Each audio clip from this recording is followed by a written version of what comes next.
سلام البنات، وش راكم؟ ان شاء الله تكونوا لاباس. مرحبا بيا عندكم، راهو قريب رمضان. جيتكم اليوم بالشربات. الله الله، شربات القارص غير بزوج حبيبات قارص، وحنا درنا حتى اطرا، حتى الاطرا ونص تاع شربات. شوفوا البنات، الشربات راهي غاليه، وماشي غير شربات، كل حاجه راهي غاليه. يبا وما بالقارص راهو غالي، راني معاكم. يبا نشري حبة تاع قارص وانا مدايرة اطرا شربات ليا ولدارنا ونشربوا فيها في الفطور، وزيد مر الفطور كي نحبو تاني. لهنا تستعملي بشور الليمون بلا هداك الابيض، مع كاس ناقص صباع سكر. بالنسبه للناس اللي تقولك الشربات تجي حلوه بزاف، قادر تنقصي نديري حتى نص كاس، انك تستطعمي طعم القارص اكثر من الحلاوات ديالو. واللي تحب تمزج بين القارص وبين الحلاوه ديريهم لي دو، ما كاش بروبليم. لهنا راكم تشوفوا فيا راني البشور تاع الليمون مع السكر، راني كي شغل كيما نقولوا نحك فيهم مع بعضاهم. علاش؟ باش هذاك المروريه تاع البشور هذوك تطلقها مع السكر تولي حلوه. من بعد تيك لهنا نزيد هذيك الباطه تاع الياغورت، ومن بعد تيك نمزج بالبرا ميكسور. بس بالنسبه لدور البرا هنا زدت شويه لافاني. بالنسبه لدور البرا انه يسهلك العمليه هذيك، انك تخلي السكر في الليل يقعد ليله كومبلي، هو يطلق هكذاك بالعقل. البرا تمتم يميكسيلك الحاله، يعني يعمل دور ليله كومبلي تاع 24 ساعه.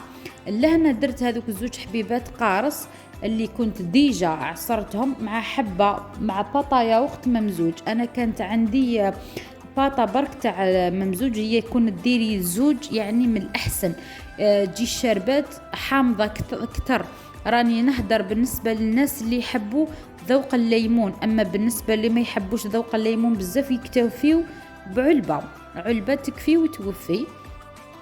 لهنا في هذه المرحله ديري البرا تاعك تمزجي كلش مع بعضه. صدقيني قبل الفطور ب20 دقيقه تكوني حضرتي هذه الوصفه. برك يكون عندك الماء بارد، حضريها اختي، قدميها خير من تروحي تشريها برا ب15,000 16,000 دينار، يعني بزاف غاليه. لهنا ما سقامت ليش مام با 10,000. ما كلش في الدار السكر، خسرت غير بطايا اخت وحبيبه قارص. لهنا سمحوا لي، لهنا نمزجوا كل حاجه مع بعض ونخليوها تريح شويه.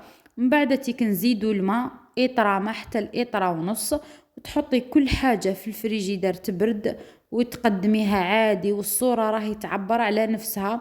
لهنا راني كنت ديجا رحيتهم مليح كما قلت لكم، الصوره تعبر على نفسها. نزيد الماء لهنا غير بشويه، نزيد 2 كيسان حتى 3 4 كيسان عادي. هاي لي كما راكم تشوفوا، انا راني ندير من العين باسكو العين راهو بارد. تحبوا تحطوا قرعه في الفريجيدار والله عادي. بالنسبه ثاني للناس اللي تقول لك هذاك حمض سيدريك، انا ما تستعمليش. يعني هو صح يقوي طعم الشاربات، يزيد بنسبه كبيره.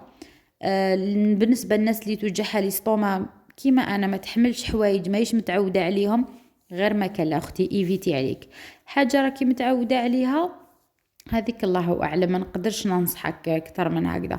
بصح خلي كل حاجه طبيعيه عادي. لهنا تزيدي له اللي دي ترونش تاع القارص في الاخر، وخليه يبرد حتى لربع ساعه، وقدميه بالصحه والراحه، يجي بزاف بنين.